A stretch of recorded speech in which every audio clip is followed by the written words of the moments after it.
Okay, we left off 3 lines from the bottom. Two lines from the bottom. So we got to Daf Lamed. Omalei Rova, the Reb Nosson bar Ami. We're on top of the Lamed Amud Aleph.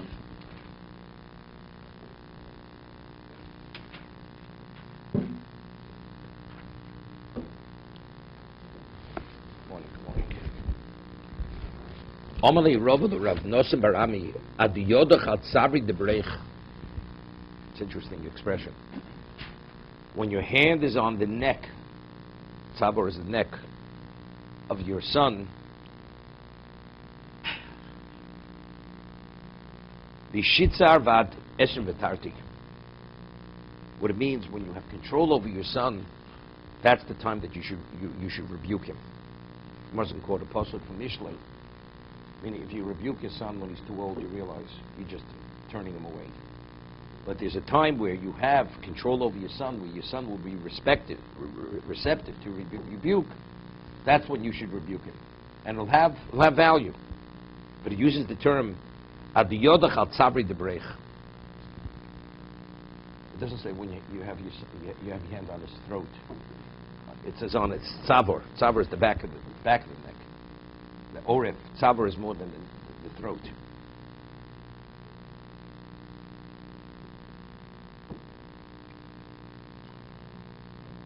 What? Sabre. Yeah. So that's from the age of 16 to 22. Others say, it's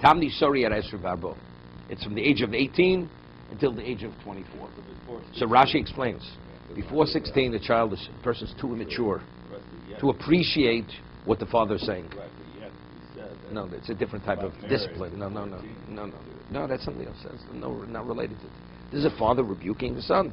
You're critical with a certain type of discipline. We're saying he's not mature enough to handle it. So how could he be mature enough to marry? It's a separate issue. It's 2 separate issues.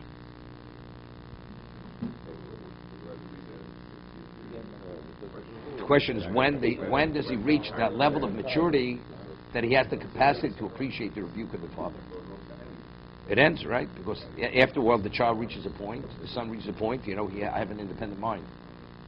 I understand myself, therefore you don't have to tell me.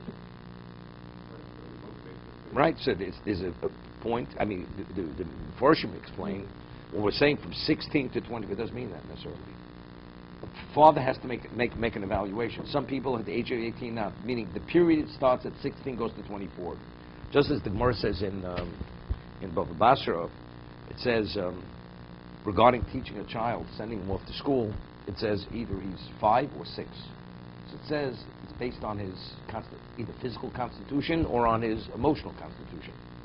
Sometimes a child is ready to be educated at a certain time. Another child, because of whatever it is, you have to wait a year longer. Same thing over here. In terms of rebuke, it's the earliest is 16.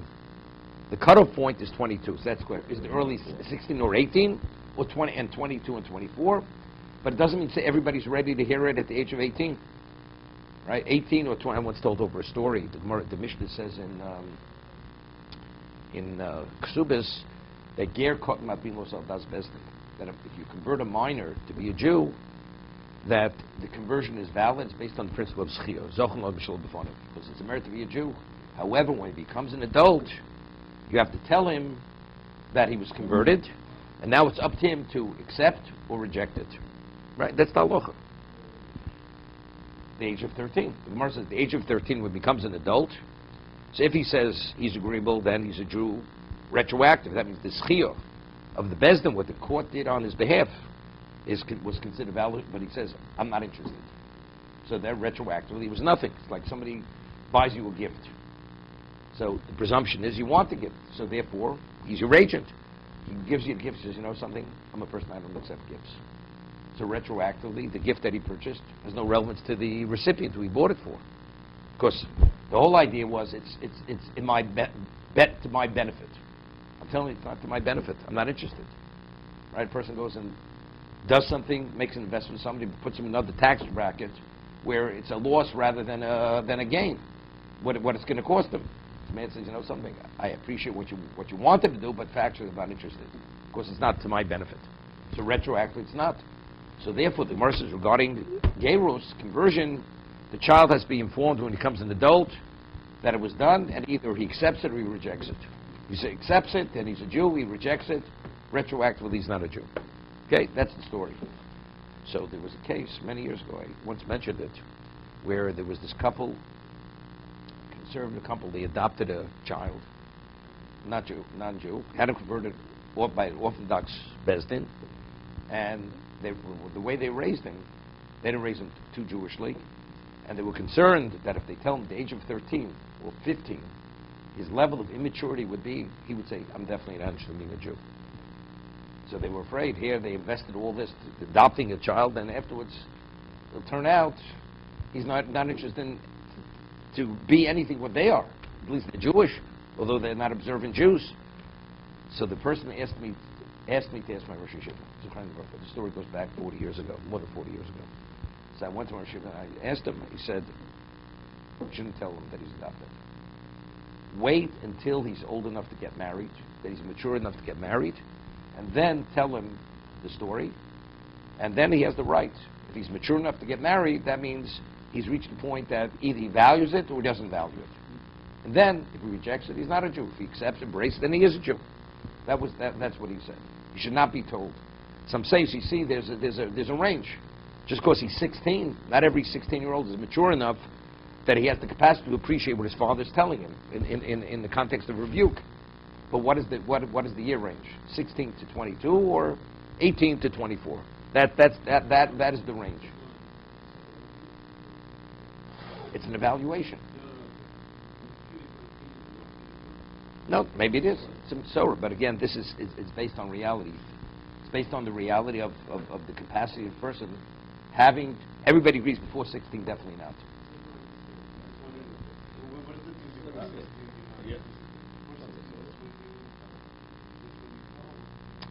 We're not talking about discipline. You point out certain things where he could appreciate what you're telling him. I'm not talking about physical discipline. Whatever it is. So you're saying that the responsibility of someone at bar mitzvah age, really, he's responsible for everything he is responsible for. That's not, I would think that would start at 18 to 24 as well. Why at 13 does he have that? You know, it's interesting. It says, Sori Menu was Sheva Vesub Meir. Right? She was 720. She's 127 years old. So Rashi cites the famous Chazal. Then when she was 7, regarding beauty, she was like 20. And regarding sin, when she was 20, she was like, when she was 100, she was like 20. But she had no culpability. What do you mean? So they all ask. I mean, it's explicit in terms of bar mitzvah boy or girl eats on Yom Kippur. Are they liable for koris? Liable. So what does the with 20? So they all speak. The Sipsich Chomim cites this. So there's a famous answer from the Nod Yehuda. What does it mean a person's not culpable until the age of 20? There are many things you're not culpable. And we're talking about koris. Koris is a person violates Shabbos. Age of 13, he has full liability, right? Where he's forewarned. Well, the child doesn't appreciate Shabbos. It's irrelevant whether he appreciates. Once you become an adult, you have full liability. So what he answers, the Gemara says, there's certain behaviors that the behavior is so inappropriate that if you misbehave, the behavior, because of the misbehavior, you're liable for koris. I'll give you an example. Let's say, Hamal b'mnei chaver b'rabim. A person says something and embarrasses another person in a certain way, where he loses the color of his face. The Gemara says his face turns a number of colors. He has no share in the world to come. But you realize you have to have a certain degree of maturity to certain things you say. Before a certain age, he's not even held culpable for that. Or the Gemara says, "Harok b'fnei chavero." Person goes and spits in the presence of another person. The other person feels nauseated. Or hahorig kino b'fnei chavero. People in their society, people had lice. So, person kills a louse in the presence of another person. It's not appropriate behavior. It's a total disrespect to the other person. But that sensitivity to be respectful to another person, to think that it's inappropriate, Until the age of 20, that maturity is not there. It's a lack of sensitivity. Therefore, he's not held culpable for that. I mean, at a certain age, it's considered a disregard. Before that age, it's not a disregard. That's what we're talking about. So it's the same thing over here. Here, you want to advise your child, your son, right or wrong.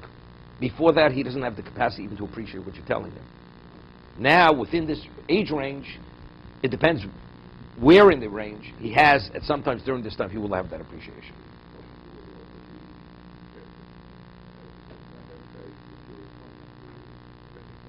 Twenty already is already. You're holding there. There's an interesting halacha in Shulchan Aruch. You know, fixed property. We'll go karka. If it's let's say it's part of a family estate, and you want to sell fixed property, it's not considered a valid sale until you're 20 years old. Because to have an appreciation to value what the family inheritance is, to fixed property, because that's security. The person goes and sells it off. Don't you realize it's been in the family? How do you sell it off? It's considered irresponsible. So until the age of 20, it's not considered a valid sale. From the age of 20 onward, you have sufficient maturity. If that's your decision, it's binding. It depends, but yeah.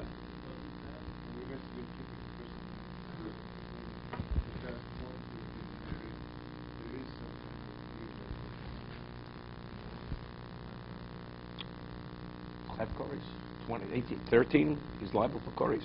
If he violates Yom Kippur.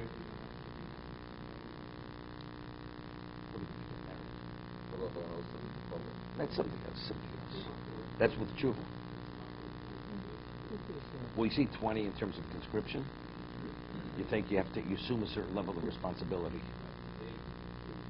Not kill. It's assuming a person feels the responsibility towards his people.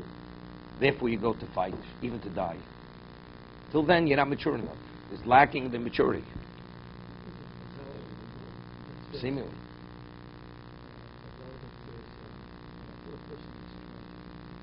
Even though the person sins in the law of it's held in abeyance. Somehow it's put on the shoulders of the parents, or it's a put of the parents protected it. When after 20, that's when that person is gone. You have to show me the source. No. What is? I don't want to hear the source. No. No. You're not quoting correctly. It sounds like a pulpit source. No, Rabbi Feinstein said it's okay. Okay. So Gemara says this question, if is it from 16 to 22 or 18 to 24, it's machlokes tanoim. Chanoch lednar al pi darko. Shlomo says you should condition or educate a youth al pi darko, based on his temperament, his way. So Rashi himself says when he quotes the pasuk, "Derech shekol yomav yemisnaydo chanochlo benaruso," because how does the pasuk conclude? The pasuk in Mishlei. It says, "And in his old age he will not veer from the right." If you educate a child properly when he's young, I mean a youth, when he gets older, he will always stay by that. It's a known fact. Anybody who was raised where he went to shul, davened with the minyan as a youth, davened with the minyan his whole life. A person who did not daven as a minyan when he was younger, many times he will not daven with the minyan. It's a conditioning. Chanoch l'nar al pi darko. I'm not an expert in Reb Shimshon from Hirsch, but on the whole idea of Yaakov and Esav, because Yitzchak did not understand the true nature of Esav, and he raised them the same way, that's the reason why ultimately Esav went off. Because if he would have understood the temperament and the reality of who Esav was, things would have turned out differently. But that was the Hashkacha. The Hashkacha was that Yitzchak shouldn't know who Esav was. Right? Because if he would have known who Esav was, he would have never considered giving him the brachos. Okay? But it's all based on Chanoch l'nar al pi darko.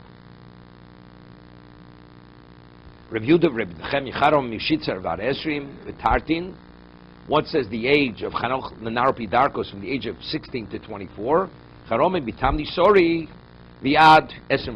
other says the age range is from 18 to 24.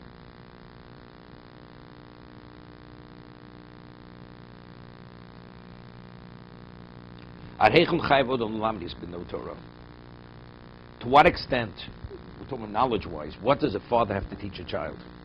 How much? Is it Kol HaTorah Kula? Is it Tanakh, Mishnah, Gemara? Is it everything? Rav Yehuda Mishmuel Kagon Zvulun ben Don. So Rav Yehuda says the Mishmuel like Zvulun ben Don. So Rashi says he was a person who was a student, lived in the time of the Gemara. Shelimdo Avi Oviv Mikra. His grandfather taught him Mikra, that's text, Torah text, Mishnah, that's Torah Shabbat, Talmud, Halachas v'Agoros. Meaning his grandfather taught him everything. That's the extent of that a parent has to teach a child. As the grandfather taught the grandson, now it's interesting. We'll bring a proof of the grandfather. But again, we'll see in a moment, Halacha, we rule, that as a father has to teach his son, a grandfather has to teach his grandson. So we're talking about it's the same range of responsibility, of obligation. So since we see that this Zvulun ben Don, his grandfather, taught him this degree of knowledge, which is everything, so that would be the obligation of a father to a son.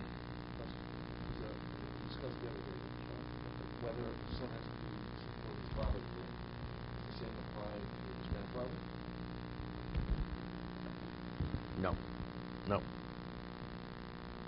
Because the reason why, if a son, does a grandson have an obligation to clothe and to provide certain amenities for grandfather? No, it's only a son to a father. It's not a son to a grandfather. So it's interesting. In terms of a father to a son and a grandfather to a grandson, it goes beyond the first generation. A grandfather doesn't have to teach a great-grandson. It's specifically a grandfather to a grandson. But in terms of the obligation of kibbud of, right, there it's only one generation. The son to the father, it's not the son to the grandfather.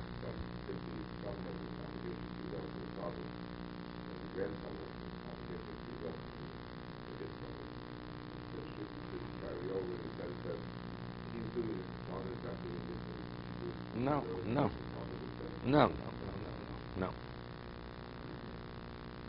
Meisvei. So we have difficulties. It seems to be over here, what's the extent of the obligation to teach him everything? Limdo mikro emilamdo mishnah. It says in the Brisa, if you teach him chumash, what mikro is, the text, Tanakh, you have no obligation to teach your son mishnah. Emilamdo mishnah. Vama Rava, what's mikro? Mikro zu Torah. Kizvulin ben Don. Mikro, Rava says, mikro is Torah, as Zvulun ben Don was taught by his grandfather. V'lo kizvulin ben Don. But it's not exactly what happened with Zvulun ben Don. Zvulun ben Don is this person who was the student who was taught by his grandfather.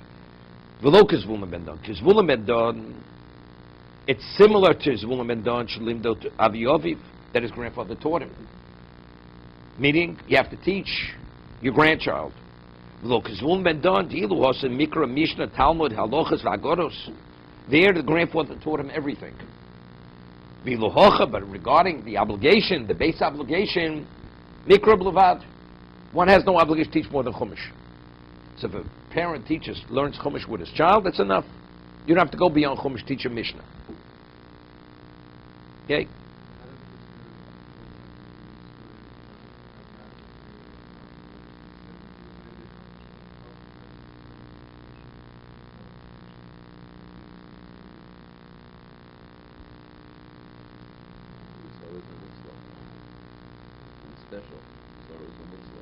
No, he's asking a good question. Even Zer's a mutzlach, but if the father already fulfilled his obligation, now he's absolved. So you take the lulav once, you have an obligation. Take it the second time. You've fulfilled your obligation. So if a father fulfills his obligation after teaching him chumash, he doesn't have to teach him beyond that point. Good, so that's what he's asking. That's good.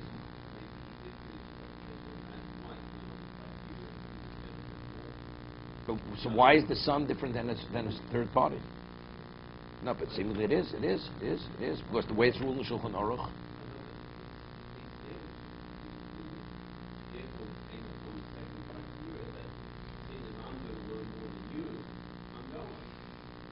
But initially, why did he have the obligation even to send him?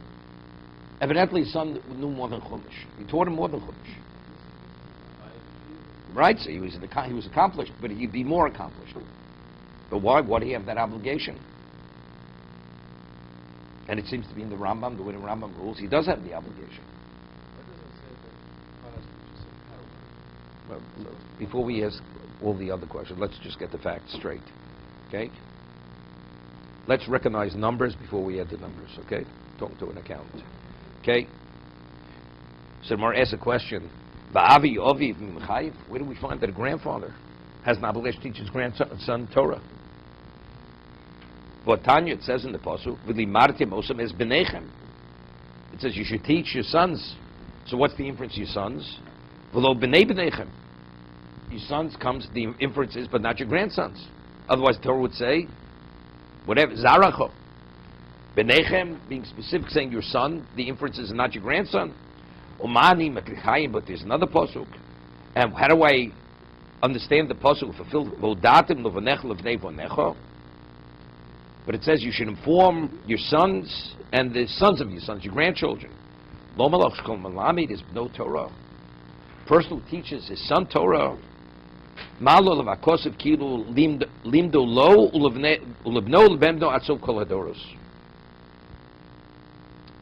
do we reconcile the psukim? The inference of the first pasuk is who is what?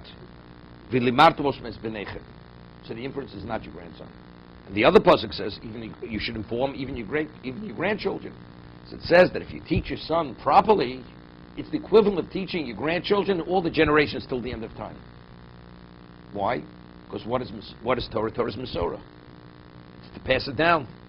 So if you initially you communicate it properly, transmit it properly to the first generation, it's pretty much guaranteed it's going to continue.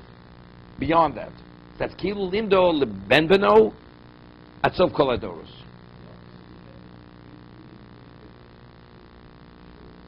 It's kilu. No, it's not guaranteed. It's kilu lindo. You can't do more than that. Yeah, sure. No, you wish that Torah because we have to reconcile the psukim. The psukim. Now it's interesting. There's a famous Rabbeinu Bachi which I always mention. It says Torah Tzivulanu Moshe Morasho Kivas Yaakov. So he asks a question. It should say, what's the difference between Yerusha and Morosha? No, not automatic. After you come back from Lujens, we'll hear it differently. Right? Morosha, Yerusha. You want to hear what Rabbeinu Bachaya says? Talk what Rabbeinu Bachaya says. Mr. Glick, you went to Torah B'das. He has such a phenomenal education. He's trying to tell me what he learned in Torah B'das. So he explains Rabbeinu Bachaya, Rabbeinu Bachya, a person that has an inheritance. Phenomenal inheritance. And the heir who inherits, he decides to destroy whatever he received. And there'll be nothing left for his children. That's his right. He can do whatever. It's his. Inheritance means he's the heir. It's his. Totally his. Is he doing something irresponsible that he's not going to pass it on to his children? The answer is yes. Inheritance has no relevance to pass it on. Morosha means it's a heritage, means it's given to you to maintain the guarantee that it could be passed on to the next generation and ultimately as far down as we could go. That is the connotation of Morosha. Every Jew has an obligation to ensure that not only that he keeps it pristine and intact, that it will continue beyond his own existence, even beyond your son's existence. As far as you could affect it, that is your obligation, to guarantee and secure it, that it will perpetuate itself until the end of time. That's the connotation of Morosha. That's Rabbeinu Bachya. When you teach your son properly, what is the equivalent? We're speaking, you're teaching him properly. That is the equivalent of teaching all the generations till the end of time.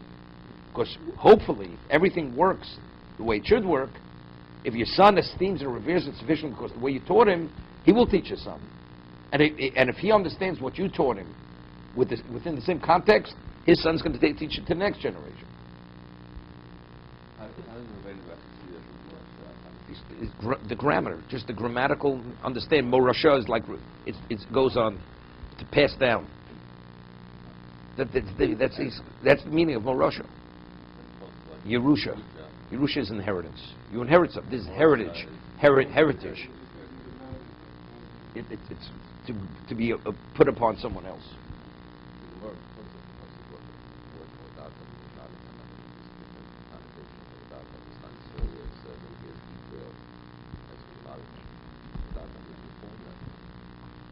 Even though we'll see there's another opinion that says from here we learned that grandfather has to teach. Inform. Okay?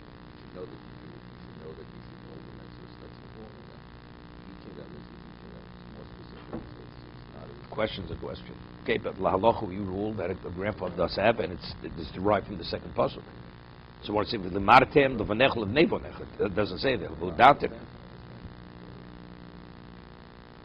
Okay? So how do we reconcile it? Here we see that Zvulun ben Dan, his grandfather, taught him Torah, but the pasuk indicates differently. So he says, "Hu di Omar ki Tana."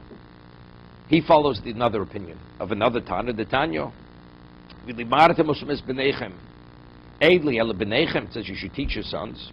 It seems to be only your sons. B'nei b'neichem minayin. How do I know your grandson?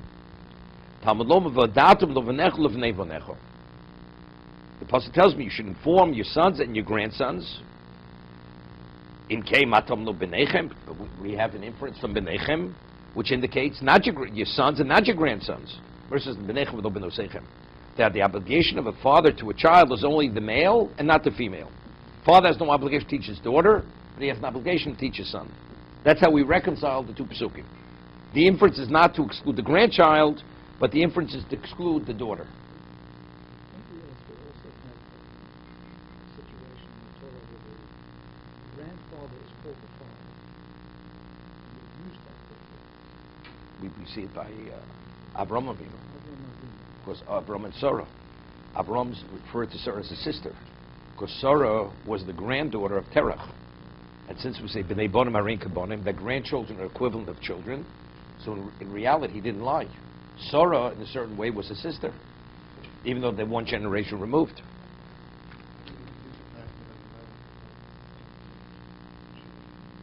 That's where it is. That's where it is. That's where he said it. So there you have a concept that the Torah does view the grandfather who's in the same generation. Also it says, Rashi says by Yisrael, Ruel, even though they were granddaughters, but we find that, but there's a little different because we find grandchildren call their grandfather father. They refer to father. Okay? That doesn't come up in this. No. I always mention the famous Reb Kiva Eger. Reb Kiva Eger has a question. First of all, before we get to Reb Kiva Eger, I mean, the Gemara seems to be difficult. The Gemara says, how do we know that a grandfather has an obligation to teach his grandson? Of course, it's based on the second pasuk. You must inform your son and your grandsons. Torah. So what about the inference of the first pasuk? B'neichem v'lo b'nosechem. Right? Your sons are not your daughter. Okay? No, I understand. No. No, but we rule a father has no obligation to teach his daughter, and you have an obligation to teach your grandchild. 1 second. So the first opinion, according to the other Tana. So what does he have the opinion? That a person does have an obligation to teach his daughter. Comes out of Chiddush. So Machlokes Tanoim, whether a person has an obligation to teach his daughter Torah, as he has an obligation to teach his son Torah. No, so you say no, the Mishnah. No, so the Mishnah is going according to this opinion. It's going according to the opinion that the B'neichem comes to exclude the Nosechem. And the Gemara did quote that earlier, that pasuk. So it comes out, according to one opinion, that is the obligation. It comes out the many ramifications of this. According to that, then a woman would have a chiyuv to write a Sefer Torah. Correct? Because she has an obligation to study Torah. You need a text to study Torah. Okay? So Kivik has a shayla, a question. If father was a chayv odom lo melis beno. A father has an obligation to circumcise his child. Now, what happens if the father doesn't circumcise his child for whatever reason? Either there is no father. What is the grandfather's obligation?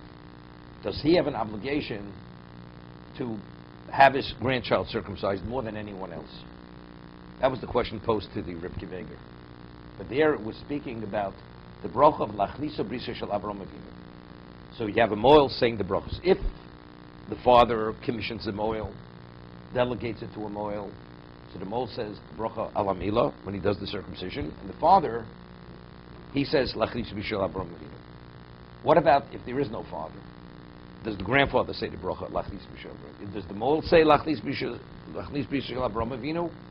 Because he's factually bringing him into the bris of Avraham, he's doing the circumcision. Well, no, the grandfather, he has the priority on the bracha lachniso, similar to the father. So the mole is no worse than Bezdin, right? So the question is, does the grandfather have a greater relevance to that than the moel, than Bezdin? That's the question that was posed to Kiveger.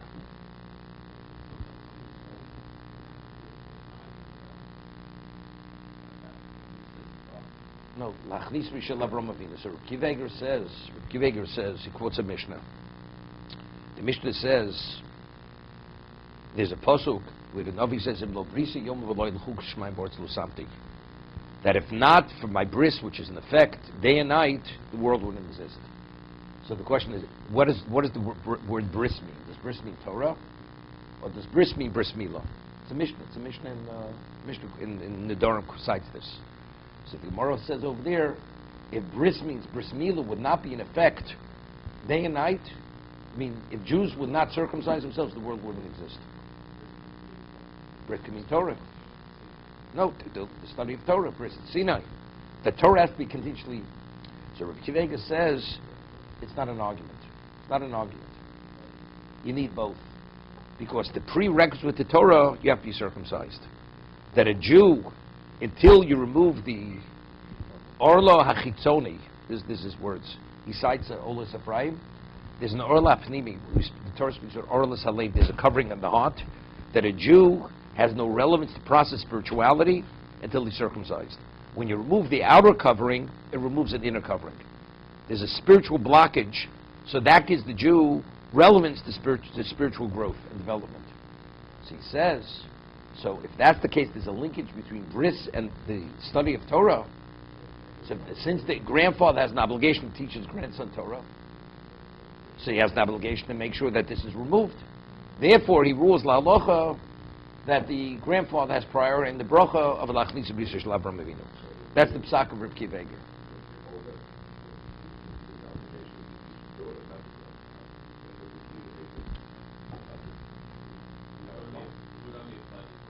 You're saying if your grandmother had 4 wheels, she'd be a wagon. And we don't paskin this way. If we don't rule this way, we rule halacha that a woman's not obligated. Okay. What is that? No, but I'll tell you what the difficulty is. It says chayiv adam lo melis beno. The grandfather factually has no obligation to circumvent. He's no different than Bezdin, right? But yet, Rabbi Kiveger is saying that since we find there's a linkage of Torah and bris, therefore we have to pray on the bracha. So if he should have an obligation, if the father doesn't circumcise his child, he should be the one. There should be another level over there, right? But we go from father straight to the community. We don't say the grandfather has any special responsibility, but if we're saying that Torah is directly linked to bris, he should have a special responsibility more than everyone else, right? That's why you don't have it in Pidyon event. The grandfather doesn't have Pidyon has no relevance to the teaching of Torah. Right. No, but I'm just saying, this is my difficulty. But that's the psak of Reb Kiveger.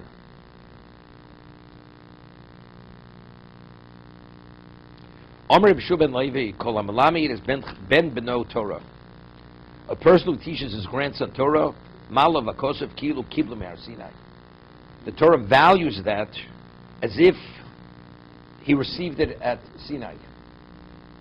Who received it? The grandson or the teacher? The teacher or the student? Why? But what's the basis for it? Shenema vodatum levanecha levonecha says you should inform your sons and your grandsons. Torah Torah juxtaposes the posuk, the day that you stood before Hashem, Chorev Sinai. So what does it say? Only Ben Beno? It should say even Beno, because it says Vodatim levonechu levnei vonecha. When you teach your sons and your grandsons. So I understand, grandson also, but it doesn't minimize the son.